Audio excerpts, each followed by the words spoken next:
Hello everyone, আসসালামু আলাইকুম। Welcome back smart টেকের কিন্তু নতুন আরেকটি ভিডিওতে আমি স্বাগতম জানাচ্ছি।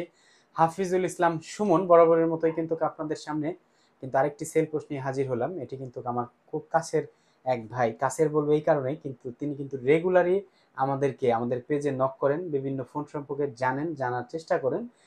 তিনি কিন্তু ফাইনালি আমাদের কাছ থেকে আইফোনের 11 একটি ডিভাইস কিন্তু নিয়ে নিলেন। তার বাসা কোথায় আর তিনি কিভাবে আসলেন, কিভাবে ঠিকানা পেলেন, এই সম্পর্কে কিন্তু তার কাছ থেকে জানার চেষ্টা করব। আসসালামু আলাইকুম ভাই, কেমন আছেন? ওয়ালাইকুম আসসালাম ভাই। আপনার বাসা হলো কোথায়? বাসা কোথা সদরপুর থেকে থানা, আসছেন আপনি? সদরপুর থানা আগরচর কালীখোলা বাজার। জি। ওইখানে আমরা জানি যে খুব সুন্দর কাশফুল, আমরা কিন্তু আপনাদের ওইখানে ঘুরতে যাই। আপনার এলাকায় কি তার পাশেই? হ্যাঁ, হ্যাঁ। জি। তো আপনি যে আইফোনটা নিলেন, আমাদের ঠিকানা আসলে কোথায় পেলেন? আপনাদের রেগুলার ফেসবুকে ভিডিও আইফোনটা একটু দেখি। দেখান আমাদের কাস্টমারদের। রেগুলার জি, আপনাদের ফেসবুকে ভিডিও দেখি, আমি আপনাদের হোয়াটসঅ্যাপে নক দিই আমি। জি। এই সেই। যাই হোক, বাদন ভাই আইফোন 11 নিয়ে নিল।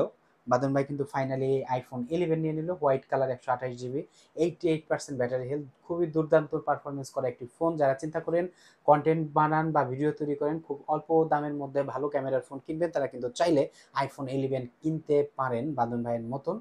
তিনিও কিন্তু প্রচণ্ড রকম, আমি জানি, ভিডিও করতে পছন্দ করে, ছবি তুলতে পছন্দ করে। হয়তো কাশবনের ছবিও আমরা তার ফোনে দেখতে পারবো ভবিষ্যতে। তো তিনি কিন্তু ফাইনালি 11 নিয়ে নিলেন। আপনারা যারা চিন্তা করছেন আইফোন কিনবেন, শুধু 11 না, আমাদের কাছে সকল প্রকার আইফোনের ইউজড কিন্তু স্টক পাওয়া যায়। আমাদের ঠিকানা ফরিদপুর নিউ মার্কেট, কৃষ্ণচূড়া ফুলগাছ, তার ঠিক পাশে। চলে আসবেন আমাদের শোরুমে। ধন্যবাদ, আসসালামু আলাইকুম, ভালো থাকবেন।